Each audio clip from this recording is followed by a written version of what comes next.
अल्बीजिया लेबेक के पास आ गए हैं हम। मैं इसको टैप डांसर्स कहता हूँ। ये जो सीड पॉड्स लटके हुए हैं बहुत ज़बरदस्त, अगर ब्रीज़ थोड़ी चल रही हो, बहुत तेज़ भी नहीं, मीडियम ब्रीज़, तो ये आपस में जब हिट करते हैं एक दूसरे को तो ऐसा बिल्कुल लग रहा होता है कि टैप डांसर्स हैं। समझ नहीं लग रही होती कि इतनी सिंक्रोनाइज्ड साउंड जो है वो कहाँ से आ रही है। तो गौर करें तो इन दरख्तों के सीड पॉड्स जो हैं वो आपस में लटक रहे होते हैं। इसको लोकल ज़बान में शरीं कहते हैं और ये इस कोर्स के अंदर काफ़ी पुराने 70-80 ईयर्स के लगे हुए हैं। ये तो एक छोटा सा दरख्त है, तकरीबन 20-25 ईयर्स का, और इसकी जो लकड़ी है वो हार्डवुड के कैटेगरी में आती है। और सिर्फ प्रॉब्लम ये होती है शीशम से मिलती जुलती होती है, और इसका स्पेसिफिक ग्रेविटी है वो तकरीबन 6.2 की है, और जिस तरह शीशम की स्पेसिफिक ग्रेविटी जो है वो भी इतनी लगभग है। और सिर्फ प्रॉब्लम ये है कि इसके अंदर जब सॉ करते हैं इस लकड़ी को तो स्नीजिंग बहुत होती है, एलर्जिक थोड़ी सी है ये, ह्यूमंस के लिए रैशेस होते हैं, लेकिन वैसे ड्यूरेबिलिटी के लिहाज से लकड़ी बहुत ज़बरदस्त है।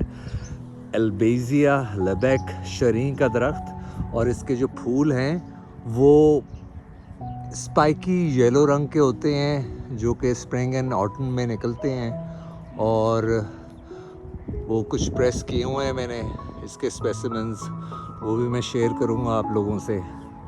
बहरहाल नेक्स्ट दरख्त के लिए हम जा रहे हैं। ये एल्स्टोनिया स्कॉलरस है, डेविल्स ट्री, और इसकी भी डिटेल किसी और वीडियो में मैंने दी हुई है। तो इस वक्त हम बेसिकली गोल्फ कोर्स में हैं झेलम के, और ये तकरीबन 1960s 70s में बना हुआ है ये, और फुल फ्लेज तकरीबन 30-40 ईयर्स हो गए हैं, लेकिन पुराने दरख्त फिर भी थोड़े बहुत हैं इनमें। ये एक और हम शरीं के दरख्त को अप्रोच कर रहे हैं, और ये भी तकरीबन मेरा ख्याल है 50 ईयर्स का तकरीबन होगा, लेकिन फॉर्मेशन बहुत ज़बरदस्त है इसकी, ड्रॉप फॉर्म में एक जैसा फैला हुआ है, और ग्राउंड के ऊपर क्लाउड्स हों तो वो एक समझ लें एक फ़र्क ही इसकी लुक फील होती है। ये बेसिकली इंडियन सब कॉन्टिनेंट का ओरिजिन है, ऑस्ट्रेलिया सब कॉन्टिनेंट, म्यांमार, बर्मा जो पहले था ये उधर का ट्री है। ये 7 to 11 जोन में पाया जाता है, और झेलम का मेरे ख्याल जो सबसे बड़ा मैंने ट्री देखा है वो CMH में है, तकरीबन 100 ईयर्स ओल्ड ट्री है शरीं का, और साइंटिफिक नाम इसका अल्बीजिया लेबेक है।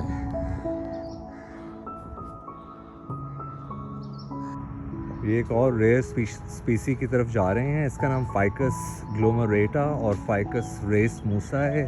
लोकल ज़बान में इसको गुल्लड़ का दरख्त कहते हैं। ये एडिबल फिग्स नहीं होते, और परिंदों के लिए ये पैराडाइस है। हर किस्म का परिंदा इस दरख्त पे आता है।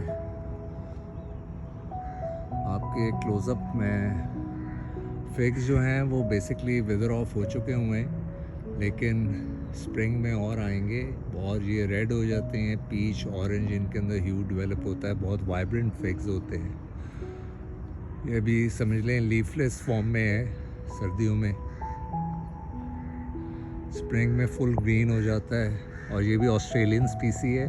बस ज़हन में रखिएगा पाकिस्तान में जितने भी दरख्त लगे हुए हैं वो समझ लें 65% जो हैं वो ऑस्ट्रेलियन ओरिजिन के दरख्त हैं, और इस पर बहुत रिसर्च 1860s में हुई थी बाय J.H. लॉरेंस, जिन्होंने लॉरेंस गार्डन बनाया हुआ है लाहौर शहर में।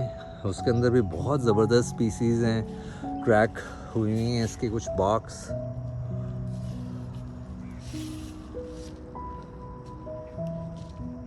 ये वन ऑफ माय फेवरेट है, और मैं बहुत स्लो ग्रोइंग है ये बेसिकली, लेकिन मैं समझता हूँ हर घर में अगर बर्ड्स के कोई शौकीन है, स्क्विरल्स के शौकीन है, आप लगा सकते हैं। और उस पर हर किस्म की birds from woodpeckers, green pigeons, और बाबेट जो कॉपर स्मिथ बाबेट बर्ड है, सब इधर आती हैं।